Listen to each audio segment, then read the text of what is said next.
मित्रों, आप सभी सुधीजनों के बीच में मुझे इस विषय पर बोलने का अवसर मिला है। कुछ विचार विमर्श, कुछ संवाद, जिस भी रूप में संचालक लोग इसे रखना चाहें। विषय है कि ईश्वर का अस्तित्व सिद्ध करने या असिद्ध करने के लिए किस प्रकार के तर्क दिए जाते हैं, उनकी युक्तियों पर विचार का प्रसंग है।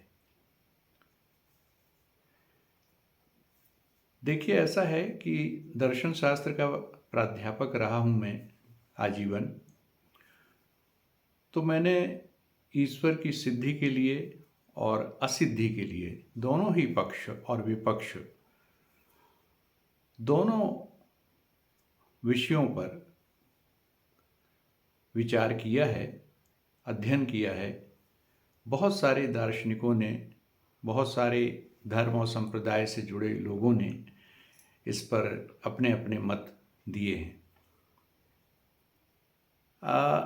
जितने सबल तर्क दिए गए हैं ईश्वर को सिद्ध करने के लिए, उतने ही सबल ईश्वर को असिद्ध करने के लिए भी दिए गए हैं।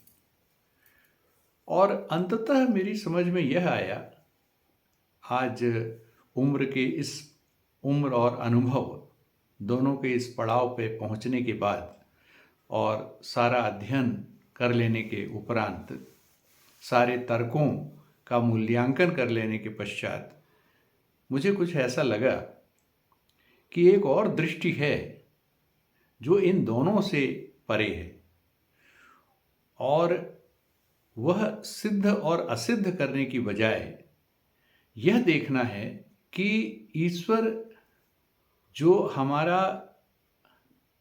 विचार का या हमारी अनुभूति का विषय बनने जा रहा है, वह किस प्रकार की वस्तु या तत्व या देव या क्या है। क्या उसके बारे में हम कोई तर्क दें पक्ष या विपक्ष में, यह उपयुक्त भी है कि नहीं। यानी पहले हम यह देख लें कि युक्ति चाहे पक्ष की हो चाहे विपक्ष की हो, वह ईश्वर जैसे तत्व के संबंध में विचार करते समय उपयुक्त है अथवा नहीं है।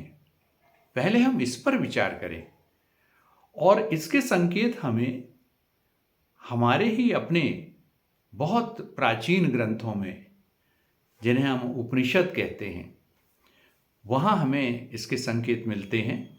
और कुछ वेदांत से जुड़े हुए दार्शनिकों ने भी इसके संकेत दिए हैं। देखिए, है क्या कि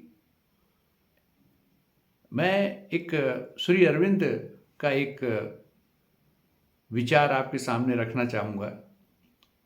उन्होंने कहा था, महर्षि अरविंद ने, कि जो चीज़ जानने की है, जो नोएबल है, जिसे हमें जानना है, उसके अनुसार ही हमारी नॉलेज की फैकल्टी होनी चाहिए।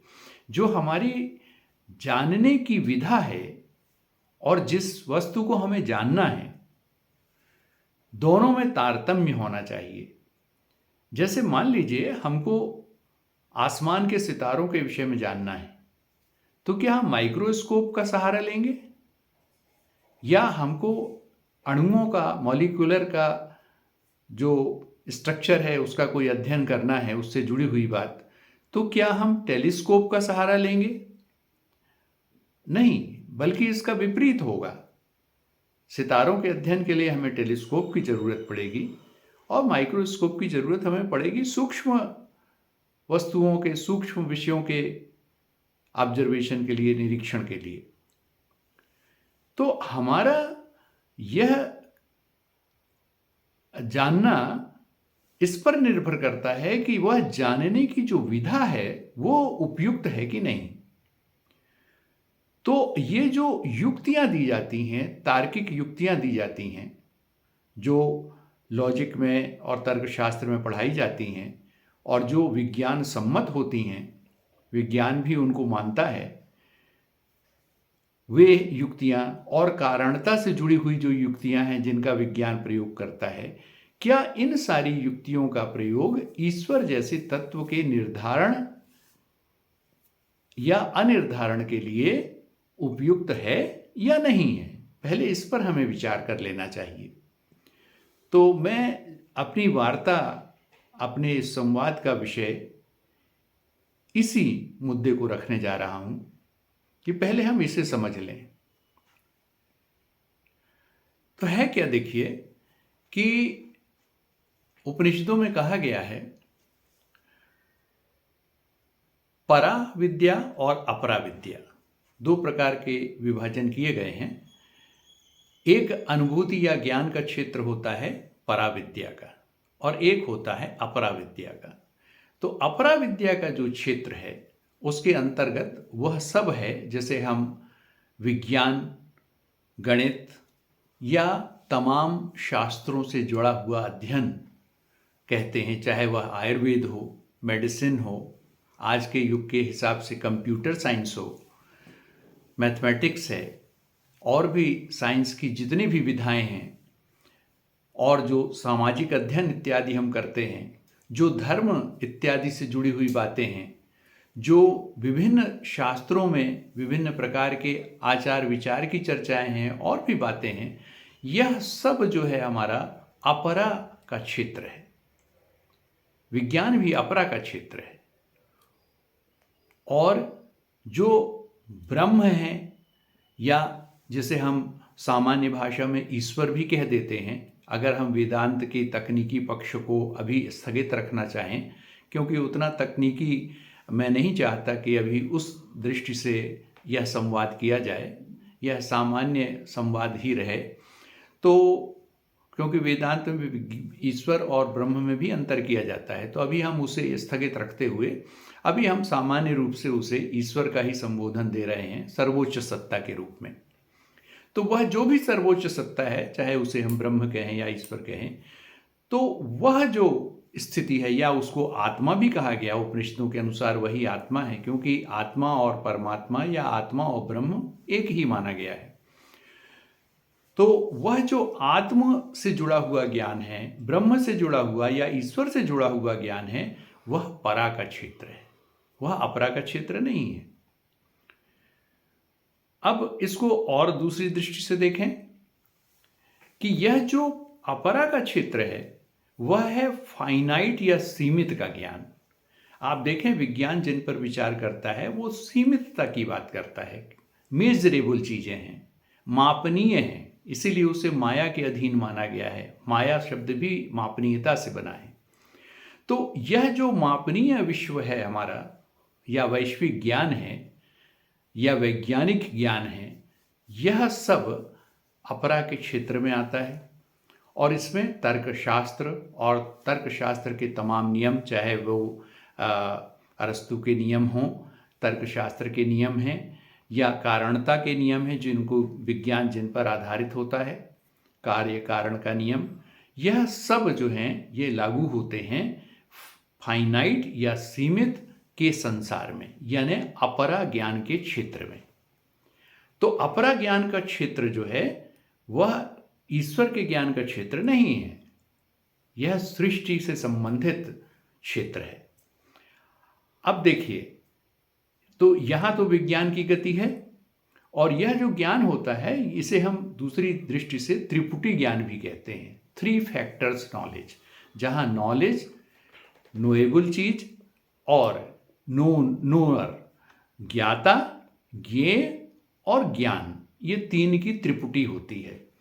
तो यहां ये त्रिपुटी होती है, या इसे और दूसरी दृष्टि से देखें तो यह भेदात्मक संसार है, जहां सब्जेक्ट और ऑब्जेक्ट की डुअलिटी होती है, जानने वाले की और जिस विषय को हम जान रहे हैं, विषय और विषयी का द्वैत होता है, भेद होता है। तो यह भेदमयी सृष्टि है। संपूर्ण विज्ञान जहां अध्ययन करता है, जिस विषय का अध्ययन करता है, वह भेदमयी सृष्टि है, भेदमयी वस्तुओं का क्षेत्र है, भेदमयी अस्तित्ववान वस्तुओं का क्षेत्र है। तो यह हुआ अपरा का क्षेत्र। यहाँ लॉजिक एप्लीकेबल है, यहाँ तर्क, युक्तियाँ और कारणता इत्यादि सभी कुछ एप्लीकेबल है। लेकिन जो परा का क्षेत्र है, वहाँ विज्ञान का क्षेत्र ना होने के कारण, विज्ञानेतर क्षेत्र होने के कारण, वह जो और भेदमयी सृष्टि वहाँ ना होने के कारण वह अभेद का संसार है, वहाँ अभेद है, एक ही तत्व है, उसमें आत्मगत भेद नहीं है। जो आत्म तत्व होता है या जिसे आप ईश्वर कहते हैं या जिसे ब्रह्म कहा गया है, उसमें उस प्रकार का आत्मगत भेद नहीं है। वह अभेदमयी सृष्टि या अभेदमय अस्तित्व का संसार है, क्षेत्र है, ज्ञान का क्षेत्र है, जिसे हम परा बोलते हैं या परा अनुभूति भी उसे बोला जाता है। तो वह जो परा अनुभूति का क्षेत्र है, परा अस्तित्व का क्षेत्र है, वह क्या है? वहां पर ज्ञान त्रिपुटी ज्ञान नहीं होता, वहां पर नोअर और नोन का द्वैत नहीं होता है। जैसे आई नो द टेबल है, मैं टेबल को जानता हूं, तो यहां भेद है, मैं और टेबल। लेकिन जो अभेदमयी सृष्टि का संसार है, जैसे हम परा का क्षेत्र बोलते हैं, वहां नोअर और नोन अलग अलग नहीं है। वहां पर जो ज्ञान होता है वह नॉलेज बाई आइडेंटिटी होता है। नॉलेज बाई आइडेंटिटी यानी वहां जो जानने वाला है वह जानने वाली वस्तु का ही स्वरूप हो जाता है। जिसे आपने सुना भी होगा, ब्रह्मविद ब्रह्मैव भवति, यानी ब्रह्म को जानने वाला ब्रह्म ही हो जाता है। जब हम आत्मा स्वयं को जानती है तो वो आत्मा ही स्वयं को जानती है। वहां पर विषय और विषयी, सब्जेक्ट और ऑब्जेक्ट की डुअलिटी नहीं है। तो जब वहां डुअलिटी नहीं है तो वहां पर, और वह असीमित का क्षेत्र है, यानी अनंत का क्षेत्र है, इन्फिनिट का क्षेत्र है, फाइनाइट यानी मापनीय विषयों का क्षेत्र नहीं है, मापनीय वस्तुओं का क्षेत्र नहीं है जैसा यह संसार है। वह अनंत का क्षेत्र है, जैसे हम इन्फिनिटी बोलते हैं। इसीलिए गॉड को या ब्रह्म को या ब्रह्मन को या ईश्वर को आपने सुना होगा तो उसको अनंत गुण संपन्न या अनंतता की बात उसमें करते हैं। वह अनंत है। अगर उसने संसार बनाया भी है तो वह संसार में ही नष्ट नहीं हो जाता, मात्र संसार में ही पूरा व्यय नहीं हो पाता। आपने वो भी सुना होगा कि वह ऐसा पूर्ण है जिसमें से पूर्ण को निकाल भी दें तो भी पूर्ण ही बचता है, क्योंकि वह अनंत है। तो वहाँ यह तर्क शास्त्र जो युक्तियों वाला शास्त्र है, जिससे आप ईश्वर या ब्रह्म को सिद्ध और असिद्ध करने की बात कर रहे हैं, यह एप्लीकेबल नहीं है। इसका अर्थ यह हुआ कि जिस ईश्वर की चर्चा हम करने जा रहे हैं सर्वोच्च सत्ता के रूप में, अस्तित्व सर्वोच्च या आधारभूत सत्ता के रूप में, या जिसे आप परमात्मा भी कहते हैं, वह तार्किक सिद्धि और असिद्धि का विषय ही नहीं है। यह मेरा अभी तक जो भी मैंने पढ़ा है और जो अनुभव किया है और जो जाना है, उसके आधार पर मैं इस निष्कर्ष पर पहुंचा हूं कि वह जो है वह आत्मानुभूति का विषय है। उसे अपरोक्षानुभूति भी कहा गया है, जहां सब्जेक्ट ऑब्जेक्ट डुअलिटी बिल्कुल नहीं होती, सब संभव ही नहीं है, तो वहां सिद्ध असिद्ध करने का प्रश्न ही नहीं उठता। वह तो सहज है, हमेशा है, शाश्वत है। और दूसरी एक और बात मैं कहूं कि यह जो अपरा का क्षेत्र होता है, अपरा विद्या का या अपरा सृष्टि का जो या अपरा विषयों का जो क्षेत्र है, जो विज्ञान सम्मत है, वह कालगत भी होता है, वहाँ काल भी है। इसीलिए कारणता की बात होती है। कारणता का सिद्धांत क्या कहता है कि पहले कारण होता है, फिर कार्य होता है, सक्सेशन में होता है, पहले कारण और उसके बाद कार्य। तो इसे कारणता का सिद्धांत कहते हैं। अब ये एप्लीकेबल है, यह प्रयोजनीय है कहाँ? इस अपरा के क्षेत्र में। लेकिन परा के क्षेत्र में यह प्रयोजनीय बिल्कुल नहीं है, एप्लीकेबल नहीं है, क्योंकि वह जो स्थिति है वह कालातीत स्थिति है। कालातीत आप बोलें, वहाँ काल की कोई स्थिति नहीं है, काल वहाँ एप्लीकेबल नहीं है, वहाँ शाश्वत अस्तित्व है, अनादि अस्तित्व है, नित्य अस्तित्व है। तो जिस तत्व की जिसे आप ईश्वर या परमात्मा कहने जा रहे हैं, उसकी सिद्धि की बात कर रहे हैं, वह तो शाश्वत है, वह तो नित्य है।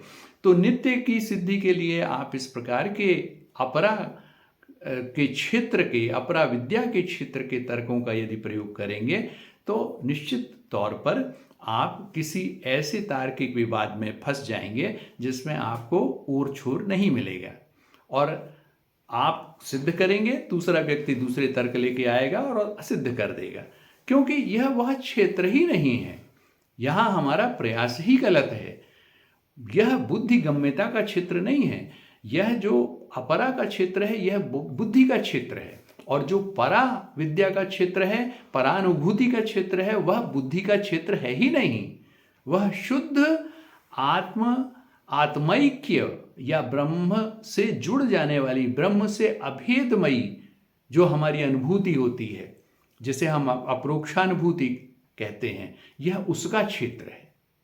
इसलिए जब यह क्षेत्र ही नहीं है तो उससे उसकी सिद्धि और असिद्धि का प्रश्न ही नहीं उठता। और इसी के लिए बोला था श्री अरविंद ने, बहुत अच्छा, आप उनके दिव्य जीवन नामक ग्रंथ है उसमें आप देखेंगे अगर, तो उन्होंने कहा था कि यह फाइनाइट लॉजिक का क्षेत्र है, और एक और जो ब्रह्म का क्षेत्र होता है जिसे वो एब्सोल्यूट बोलते हैं, वह होता है लॉजिक ऑफ इन्फिनिट का क्षेत्र। तो लॉजिक ऑफ फाइनाइट, सीमित का लॉजिक, और लॉजिक ऑफ इन्फिनिट, दोनों भिन्न भिन्न हैं। इन्फिनिट में दूसरा संसार है, जैसे कि लॉ ऑफ कॉन्ट्राडिक्शन है, कहता है कि P एंड नॉट P दोनों एक साथ सिद्ध नहीं हो सकते। तो अब जैसे ऐसी स्थिति जो आती है ये आपके अपरा क्षेत्र की है, लेकिन जो परा का क्षेत्र है वहाँ व्याघात का नियम, जो अरस्तु जिसकी बात करते हैं, वो वहाँ एप्लीकेबल नहीं है, वहाँ उसकी कोई वैल्यू नहीं है, क्योंकि वहाँ वह इन सारे तर्कों से, इन सारे तार्किक नियमों से, कारणता के नियम से सबसे परे की नित्य सत्ता की बात आप कर रहे हो। और देखिए सीधी बात है कि आप जब टेबल को जानते हैं, सामान्य भाषा में कहें, कॉमन सेंस की बात करें, आप टेबल को जानते हैं तो आप क्या बोलते हो कि आई नो द टेबल, या आई परसीव द टेबल, या आई सी द टेबल। आप टेबल को देख रहे हैं, I observe the table. Okay, यहाँ पर दो बातें हो गई, आप और टेबल, यानी नोअर जानने वाला और जानने योग्य वस्तु, दो हो गए, भेद हो गए। लेकिन जब आप उस परम सत्ता की बात करते हैं तो उस परम सत्ता जिसमें आप ईश्वर या परमात्मा कहते हैं, उस मूल सत्ता के तो आप भी अंग हैं, आप तो उसके अंदर समाये हुए हैं। यहाँ तो टेबल और आप अलग अलग हैं, लेकिन जो परा अनुभूति का क्षेत्र है वहाँ क्या है, वह ब्रह्म या वह ईश्वर, और आप उसके अंतर्गत हैं, आप सृष्टि का हिस्सा हैं, और सृष्टि में वह पूरा कण कण में वर्तमान है। तो जो वो कण कण में वर्तमान में सब जगह है और इससे परे भी है, ना सिर्फ इसमें पूरा एग्जॉस्ट हो गया, इससे परे भी है। तो जो इससे परे भी है और इसमें भी सब में समाया हुआ है, उसमें आप भी तो शामिल हैं। तो यहाँ तो जिस ऑब्जेक्ट की आप चर्चा कर रहे हैं ईश्वर के रूप में, उस ऑब्जेक्ट के अंदर आप भी सब्जेक्ट के रूप में अंदर ही हैं। तो आप जब अंदर ही हैं तो आप उसको एज एन एक्सटर्नल ऑब्जेक्ट कैसे उसका मूल्यांकन करेंगे। तो निश्चित तौर पर यह जो भी उपनिषद कह रहे हैं वो सही है, कॉमन सेंस भी उसको अपील करता है, सामान्य तौर पर भी आप विचार करें तो ये बात एकदम सही है। तो अब हम प्रयास क्या करते हैं, कई बार कोशिश करते हैं कि हम विज्ञान को ज़्यादा महत्व देने के लिए कई बार कहते हैं कि वह जो ईश्वर का ज्ञान है वह भी एक, वो जो अनुभूति है वह भी वैज्ञानिक है। नहीं, ऐसा नहीं। विज्ञान का एक सीमित वस्तुओं का क्षेत्र है और वह विज्ञानेतर है, वह अवैज्ञानिक नहीं है। ब्रह्म का ज्ञान या ईश्वर का ज्ञान अवैज्ञानिक नहीं है, वह विज्ञानेतर है, यानी बियॉन्ड साइंस है, इससे परे है, क्योंकि वो इन्फिनिट को डील कर रहा है, वो फाइनाइट चीज़ों को नहीं डील कर रहा है। तो ऐसी स्थिति में हमें यह स्वीकार कर लेना चाहिए सामान्य तौर पर कि तर्क पक्ष में अथवा विपक्ष में, या बुद्धि का इस तरह से प्रयोग करना पक्ष और विपक्ष में, हमारे लिए उस सत्ता के परिप्रेक्ष्य में जो परम सत्ता है, आधारभूत सत्ता है, जिसे हम परमात्मा या ईश्वर कहते हैं, यह समुचित नहीं है। यह शुद्ध रूप से आत्मानुभूति का विषय है और इसे अन्य दृष्टि से भी सिद्ध किया जा सकता है। अभी समयाभाव है, इसलिए मैं उस पर आगे कभी किसी समय अपने YouTube वीडियो में बतलाऊंगा, आपसे चर्चा करूंगा कि जो भाषा का विभाजन, भाषा के वाक्य के जो चरण बताए गए हैं, परा, पश्यन्ति, मध्यमा, वैखरी, उसके माध्यम से भी इसी तर्क पर पहुंचा जा सकता है। जहाँ वैखरी जो है वह शाब्दिक भेदमयी संसार की बात करता है, जहाँ भेदमय संसार जो हमारा है, अहम और इदम वाला संसार है, जहाँ अहम है नोअर और इदम यानी वस्तु, तो जहाँ अहम और इदम दोनों चीज़ें हैं, सब्जेक्ट ऑब्जेक्ट है, यह वैखरी का संसार है, जिसे हम की अपरा का संसार उपनिषद कहती है। और यह इसके मूल में क्या है? इसके मूल में है वह परा, जो पश्यन्ति में थोड़ा सा अभेद रहता है, थोड़ा भेद रहता है, मध्यमा में भी यही स्थिति होती है, और परा में जाकर के भेद रह ही नहीं जाता, अभेद या अखंडता की स्थिति होती है। और उसके अंदर वह विभाजन ना होने से वह जो संपूर्ण अर्थ है, जो भी संसार में सभी कुछ नाम रूपात्मक संसार का अर्थ है, उस सब का मूल उसमें निहित होता है। तो उस मूल की जो स्थिति होती है वह भी इसी तरह से परा का क्षेत्र है। उस पर कभी हम विस्तार से चर्चा करेंगे। अभी मेरा कहने का यही प्रयोजन है कि यह जो विषय हमने लिया है ईश्वर की सिद्धि और असिद्धि का, इसके लिए तर्क और युक्ति, इनकी प्रयोजनीयता, इनका उपयोग ना पक्ष में उचित है ना विपक्ष में उचित है। दोनों दृष्टि से ईश्वर को सिद्ध करने में या असिद्ध करने में दोनों इनकी प्रयोजनीयता नहीं है, क्योंकि ईश्वर इनका विषय ही नहीं है। जैसा श्री अरविंद ने बोला कि the thing to be known, जिसको हम वस्तु को जिसको जानने जा रहे हैं, उसके हिसाब से हमारा जानने की विधा होनी चाहिए। तो जो जानने की विधा है वह है हमारी उस परानुभूति के या अप्रोक्षानुभूति की जो विधा है, उसी से हम उसे जान सकते हैं, अनुभव कर सकते हैं। यानी हम ब्रह्म को जानने में ब्रह्म होकर के ही जान पाते हैं। ब्रह्म विद ब्रह्मैव भवति वाली स्थिति है।